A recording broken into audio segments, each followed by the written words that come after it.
Hello students, science foundation में आपका most welcome है। मैं गालिब सर। लेक्चर 2 में हम लोग पढ़ चुके थे केमिकल इक्वेशन क्या होता है। अब हम लोग बात करेंगे लेक्चर 3 में केमिकल इक्वेशन को हम लोग कैसे बैलेंस करते हैं। तो बैलेंस करने से पहले कुछ और पॉइंट्स है जिसको हम लोग देखते हैं, वो सीखेंगे। फिर हम लोग बात करेंगे एक केमिकल रिएक्शन को हम लोग बैलेंस कैसे करते हैं। तो स्टार्ट करते हैं। तो फर्स्ट हमारा पॉइंट होगा जे केमिकल रिएक्शन को हम लोग मोर इंफॉर्मेटिव कैसे बना सकते हैं। तो बैलेंस तो कर लेंगे, लेकिन अगर कोई केमिकल रिएक्शन अगर बैलेंस है तो उसको और मोर इंफॉर्मेटिव कैसे बना सकते हैं, उसमें क्या चीज को ऐड करेंगे जिससे वो जो केमिकल इक्वेशन है वो ज्यादा इंफॉर्मेटिव हो जाएगा। तो हम लोग बात करेंगे एक केमिकल इक्वेशन को हम लोग मोर इंफॉर्मेटिव कैसे बना सकते हैं। तो एक chemical equation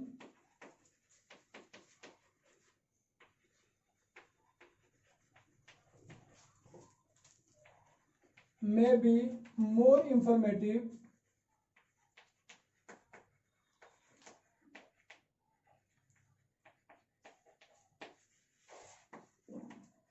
by flowing ways।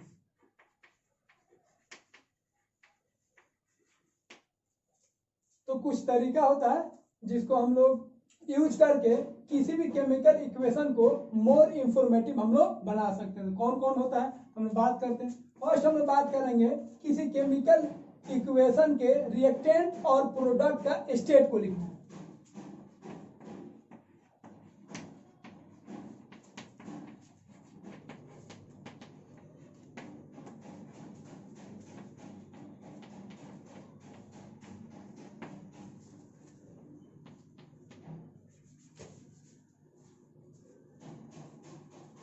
किसी केमिकल इक्वेशन को मोर इंफॉर्मेटिव बनाने के लिए फर्स्ट हम लोगों के पास तरीका है जो किसी भी केमिकल इक्वेशन को उसके रिएक्टेंट और प्रोडक्ट का जो स्टेट है उसको लिख देना। अगर आप स्टेट लिख देते हैं रिएक्टेंट और प्रोडक्ट का, तो इस तरीके से वो इक्वेशन जो है मोर इंफॉर्मेटिव हो सकता है। ये फर्स्ट वे है।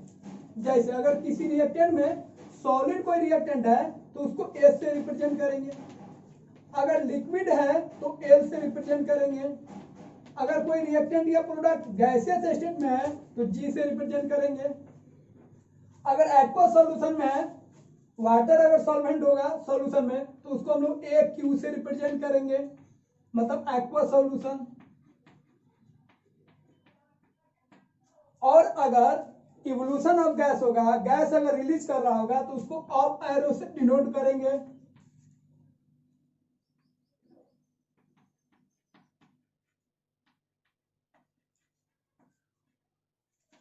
और अगर किसी केमिकल रिएक्शन में प्रेसिपिटेट का फॉर्मेशन हो रहा है तो उसको हम लोग डाउन एरो से शो करेंगे।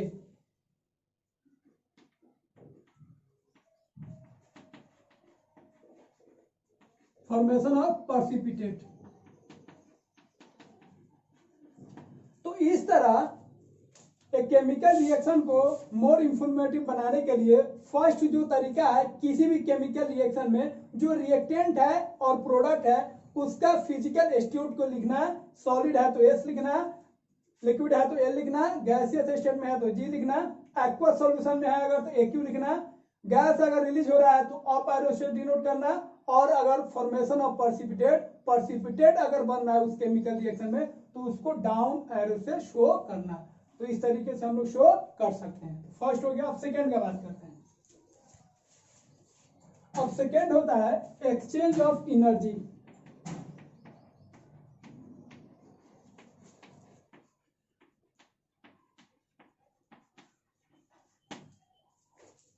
तो अगर किसी केमिकल रिएक्शन में हीट जो है रिलीज हो रहा है या एब्जॉर्ब हो रहा है तो उसको भी आप रिप्रेजेंट कर सकते हैं। तो कैसे करेंगे। अगर इवोल्यूशन ऑफ हीट होता है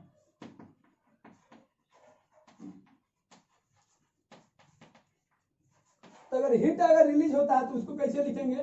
एक हो जाएगा रिएक्टेंट, एरो देंगे, इधर हो जाएगा प्रोडक्ट, और आर एच साइड में लिखेंगे हीट। तो रिएक्टेंट एरो देंगे, प्रोडक्ट साइड में अगर हीट लिखेंगे हीट, अगर प्रोडक्ट साइड में हीट लिखेंगे तो इसका मतलब हो गया हीट रिलीज हुआ है, और हीट जब रिलीज होता है तो उसको हम लोग बोलते हैं एक्सोथर्मिक प्रोसेस। ये एक्सोथर्मिक हो जाएगा, और एक्सोथर्मिक के लिए डेल एच जो होता है, हीट का जो एक्सचेंज होता है उसके क्या होता है, निगेटिव, ये ध्यान रखना है। दूसरा अगर बात कर सकते हैं एब्जॉर्प्शन ऑफ, यहाँ पे आपका इवोल्यूशन ऑफ हीट हुआ, उसी का अपोजिट हो सकता है एब्जॉर्प्शन ऑफ हीट।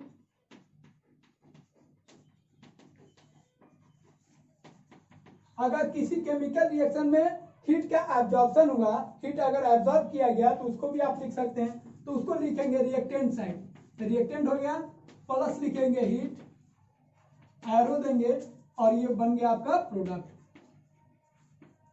तो यहाँ पे हीट का एब्जॉर्प्शन हुआ है, इसीलिए हम लोग लिख सकते हैं इस प्रोसेस को बोलेंगे, ये जो केमिकल रिएक्शन है वो क्या हो जाएगा, एंडोथर्मिक हो जाएगा। तो यहाँ पे लिखेंगे एंडोथर्मिक, और एंडोथर्मिक के लिए डेल एच का जो वैल्यू होता है वो क्या आएगा, पॉजिटिव आएगा। तो दोनों तरीका से अगर हीट का इवोल्यूशन होता है, रिलीज होता है, तो राइट साइड में प्लस हीट करके लिखेंगे, और अगर हीट का एब्जॉर्प्शन होता है तो रिएक्टेंट साइड में हम लोग हीट को प्लस कर देंगे। लेकिन एक चीज का ध्यान रखेंगे, रिलीज में तो वैसे लिखेंगे, लेकिन जब हीट का एब्जॉर्प्शन होगा तो उसको तीन तरीके से लिख सकते हैं, या तो रिएक्टेंट में प्लस करके लिख दीजिए, या एरो के ऊपर लिख दीजिए, या प्रोडक्ट साइड में इसको माइनस करके लिख दीजिए। तो तीनों तरीका से आप रिप्रेजेंट कर सकते हैं हीट का एब्जॉर्प्शन। लेकिन रिलीज होगा तो आपको राइट साइड में प्लस करके ही लिखना पड़ेगा। इसको नोट कीजिए। फिर हम लोग बात करते हैं थर्ड पॉइंट। तीसरा है एक्सटर्नल कंडीशन।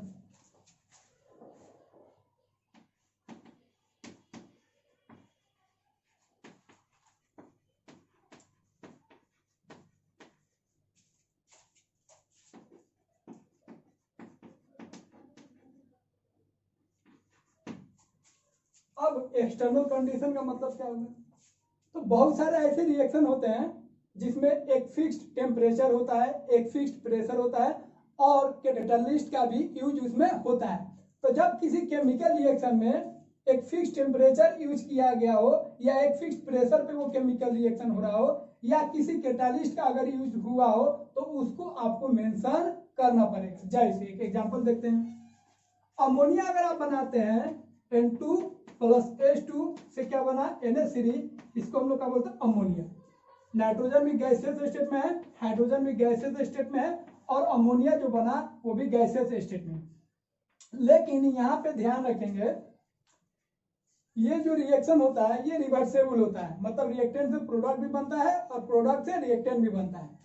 तो अमोनिया का ज्यादा से ज्यादा प्रोडक्शन हो, उसके लिए यहाँ पे जो टेम्परेचर होता है, प्रेशर जो होता है फिक्स होता है, और इसके लिए एक स्पेशल कैटालिस्ट का हम लोग यूज करते हैं, जिसको यहाँ पे मेंशन करना जरूरी है। तो इस रिएक्शन में आयरन प्लस मोलिब्डेनम, ये जो होता है कैटालिस्ट का काम करता है, और इसमें जो टेम्परेचर होता है वो होता है 450 डिग्री सेल्सियस, और जो प्रेशर होता है वो कितना होता है, 200 atm। तो यहाँ पे टेम्परेचर होता है 450 डिग्री सेल्सियस, और जो प्रेशर होता है वो कितना होता है, 200 atm। और यहाँ पे जो कैटालिस्ट होगा वो आयरन प्लस मोलिब्डेनम, ये दोनों क्या करेगा, कैटालिस्ट का काम करेगा। तो यहाँ पे हम लोग देखें कि इस रिएक्शन में कैटालिस्ट भी है, टेम्परेचर भी है, प्रेशर है। इसका मतलब हो गया, अगर किसी केमिकल रिएक्शन में एक्सटर्नल कंडीशन अगर दे रहा है तो उसको आपको मेंशन करना पड़ेगा, ताकि वो इक्वेशन जो है वो ज्यादा इंफॉर्मेटिव हो सके। तो हम लोग फोर्थ पॉइंट बात करेंगे, कॉन्सेंट्रेशन एसिड और बेस का। तो कॉन्सेंट्रेशन ऑफ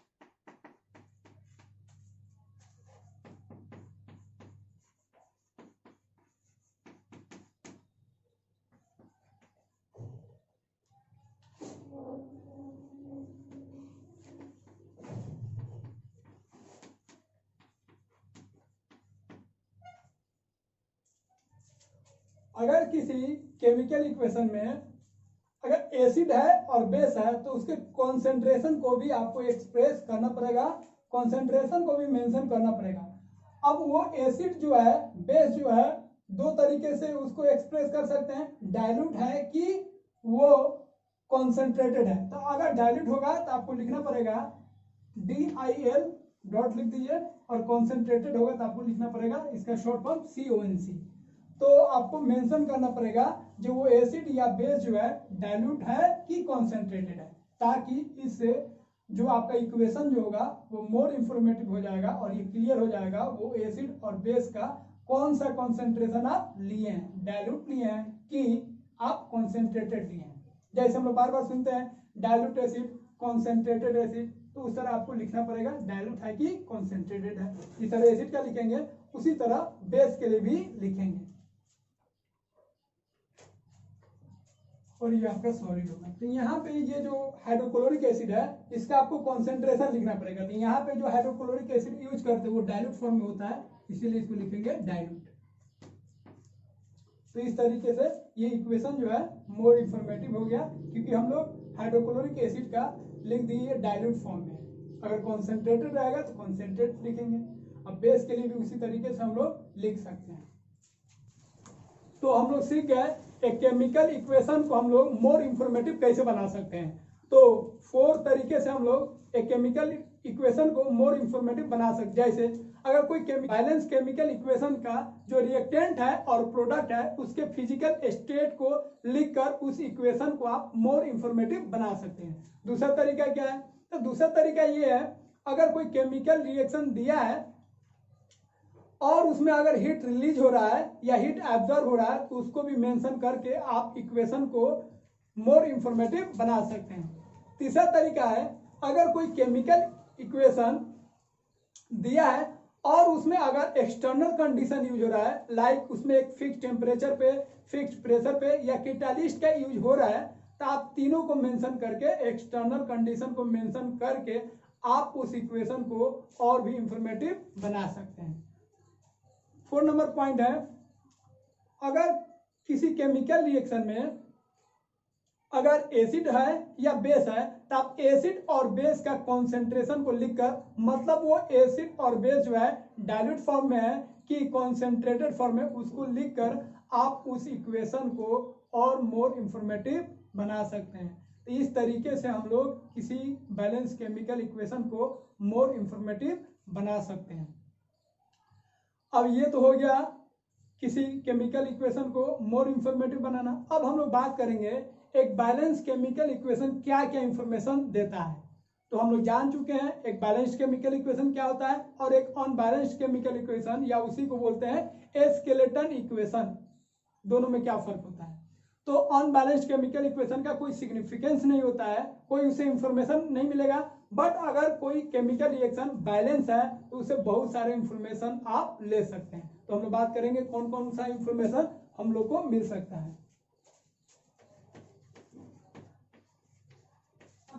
तो एक balance chemical equation, chemical equation नहीं, कौन होना चाहिए, बैलेंस होना चाहिए। तो एक बैलेंस केमिकल इक्वेशन 2 तरीके से इंफॉर्मेशन प्रोवाइड करेगा, एक क्वालिटेटिव इंफॉर्मेशन देगा और एक क्वांटिटेटिव इंफॉर्मेशन देगा। तो क्वालिटेटिव इंफॉर्मेशन और क्वांटिटेटिव इंफॉर्मेशन में क्या फर्क होता है, तो एक एग्जांपल ले लेते हैं। जनरल एक इक्वेशन मान लेते हैं, लेट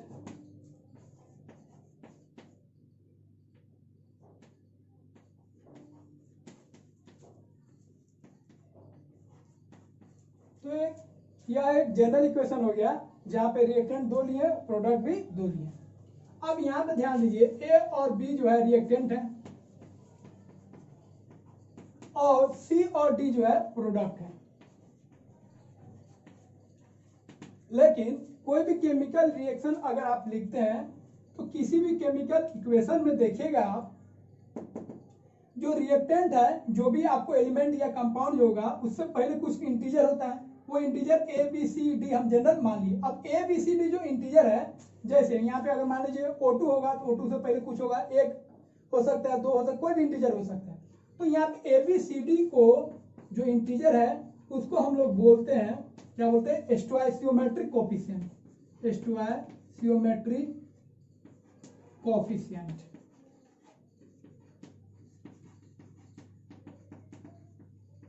और ये जो होगा वो क्या होगा, इंटीजर्स होगा। और इंटीजर में कौन, पॉजिटिव इंटीजर्स, 0 को छोड़ के, दैट मीन्स नेचुरल नंबर होगा, 1 2 3 4 5 6 एंड सो ऑन, कुछ भी हो सकता है। अब यहाँ पे हम लोग बात करेंगे क्वालिटेटिव और क्वांटिटेटिव इंफॉर्मेशन क्या होता है। अब ये जो इक्वेशन है, केमिकल इक्वेशन है, उसमें रिएक्टेंट कौन कौन है और प्रोडक्ट कौन कौन है, उस इंफॉर्मेशन को हम लोग बोलते हैं क्वालिटेटिव इंफॉर्मेशन। क्वालिटेटिव इंफॉर्मेशन का मतलब हो गया रिएक्टेंट और प्रोडक्ट कौन कौन एलिमेंट है, कौन कौन कंपाउंड है। अब अगर बात करेंगे क्वांटिटेटिव इंफॉर्मेशन, इसका मतलब हो गया रिएक्टेंट में और प्रोडक्ट में कितना अमाउंट में। अगर हम क्वांटिटेटिव बात करेंगे तो रिएक्टेंट और प्रोडक्ट में जो भी एलिमेंट है उनका अमाउंट कितना है, उस अमाउंट का अगर बात करेंगे तो उस इंफॉर्मेशन को हम लोग बोलेंगे क्वांटिटेटिव इंफॉर्मेशन। तो क्वांटिटेटिव इंफॉर्मेशन अमाउंट बताएगा और क्वालिटेटिव इंफॉर्मेशन रिएक्टेंट में और प्रोडक्ट में कौन कौन सा एलिमेंट्स है उसके बारे में इंफॉर्मेशन देगा। तो एक एग्जांपल में हम लोग बात करेंगे किसका, क्वांटिटेटिव इंफॉर्मेशन का। तो एक एग्जांपल देखते हैं।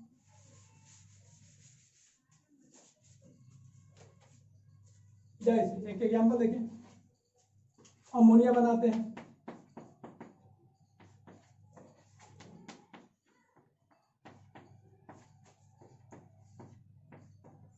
तो यहाँ पे ध्यान रखेंगे क्योंकि ये रिवर्सेबल रिएक्शन होता है तो इस एरो से शो करना पड़ेगा, लेकिन हम इसी से शो कर देते हैं। अब यहाँ पे नाइट्रोजन का जो कोफिशिएंट है कितना है, 1, हाइड्रोजन का जो स्टोइचियोमेट्रिक कोफिशिएंट है 3 और अमोनिया का जो स्टोइचियोमेट्रिक कोफिशिएंट है वो कितना है, 2। तो इसको जो स्टोइचियोमेट्रिक कोफिशिएंट होगा उसी को रिलेट करेंगे। जैसे अगर मोल के टर्म में बोले तो इसका स्टोइचियोमेट्रिक कोफिशिएंट कितना है, 1 है, तो इसको बोलेंगे, इसका जो कोफिशिएंट है 1 है तो इसको हम लोग बोलेंगे नाइट्रोजन का 1 मोल, हाइड्रोजन का कोफिशिएंट 3 है तो इसको बोलेंगे 3 मोल, और अमोनिया का कोफिशिएंट 2 है तो इसको हम लोग बोलेंगे 2 मोल।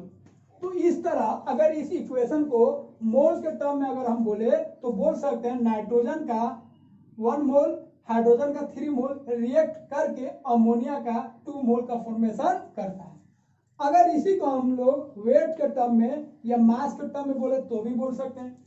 अब नाइट्रोजन का जो वेट होगा, एक नाइट्रोजन का होता है 14, तो 2 नाइट्रोजन के कितना होगा, 28 ग्राम मोल में ले रहे हैं। हाइड्रोजन की अगर बात करेंगे तो 6 ग्राम। तो यहाँ पे ध्यान रखिएगा, हम लोग यहाँ पे एक नाइट्रोजन का वेट नहीं ले रहे हैं। 1 मोल अगर नाइट्रोजन लेंगे तो कितना आएगा, एक नाइट्रोजन का आएगा 14 ग्राम, तो 2 नाइट्रोजन का आ जाएगा 28 ग्राम। फिर इधर 3 मोल अगर हाइड्रोजन लेंगे H2 लेंगे तो उसका वेट कितना होगा, 6 ग्राम। और इधर 2 मोल अगर अमोनिया लेंगे तो उसका वेट कितना हो जाएगा, नाइट्रोजन का 14, हाइड्रोजन का 3, 14 3 17, 17 को 2 से गुना करेंगे कितना आएगा, 34, तो 34 हो जाएगा, 34 ग्राम। तो इसको हम लोग बोल सकते हैं when 28 gram of nitrogen react with 6 gram of hydrogen then 34 gram of ammonia is form. तो अगर नाइट्रोजन का 28 ग्राम लेंगे, हाइड्रोजन का 6 ग्राम लेंगे, अगर नाइट्रोजन का 28 ग्राम लेंगे, हाइड्रोजन का 6 ग्राम लेंगे, तो अमोनिया जो बनेगा कितना ग्राम बनेगा, 34 ग्राम बनेगा। अब अगर मॉलिक्यूल के टर्म में बोलना चाहे तो मॉलिक्यूल के टर्म में भी बोल सकते हैं। तो यहाँ पे मॉलिक्यूल के टर्म में बोल सकते हैं, यहाँ पे 1 मोल है तो 1 मोल में कितना होता है, 6.02 इंटू 10 का पावर 3। तो नाइट्रोजन का मॉलिक्यूल्स कितना है, 1 मोल है, 1 मोल का मतलब इतना हो गया। और यहाँ पे हाइड्रोजन 3 मोल है तो 3 से गुना कर देंगे मोल में, मोल कितना होता है 6.02 इंटू 10 का पावर 23। तीसरा अगर बात करेंगे अमोनिया कितना मोल है, तो यहाँ पे 2 मोल है तो इसको लिख सकते हैं 2 इंटू 6.02 इंटू 10 का पावर 23। तो इस तरीके से अगर मॉलिक्यूल्स के टर्म में अगर बात करें तो नाइट्रोजन का इतना मॉलिक्यूल्स, हाइड्रोजन का 3 इंटू इतना मॉलिक्यूल्स और अमोनिया का 2 इंटू इतना मॉलिक्यूल्स के बराबर है। मतलब नाइट्रोजन के इतना मॉलिक्यूल्स और हाइड्रोजन का इतना मॉलिक्यूल्स रिएक्ट करेगा तो अमोनिया का उतना मॉलिक्यूल्स का फॉर्मेशन करेगा। तो अगर चौथा बात करें, 4 नंबर पॉइंट बात करें वॉल्यूम के रेस्पेक्ट में, तो बोल सकते हैं नाइट्रोजन का 1 वॉल्यूम। याद रखेंगे सब में हम लोग रिलेट करेंगे कोफिशिएंट से, जो स्टोइचियोमेट्रिक कोफिशिएंट है उसी से रिलेट करेंगे। 1 है तो लिखेंगे 1 volume, 1 volume of nitrogen when react with 3 volume of hydrogen, then it form 2 volume of ammonia। तो इस तरीके से हम लोग किसी भी बैलेंस केमिकल इक्वेशन में मोल के टर्म में हम लोग बोल सकते हैं, मास के टर्म में हम लोग बोल सकते हैं, मॉलिक्यूल्स के टर्म में हम लोग बोल सकते हैं और वॉल्यूम के टर्म्स में हम लोग बोल सकते हैं। और इस चारों तरीके से रिएक्टेंट को और प्रोडक्ट को एक दूसरे से हम लोग रिलेट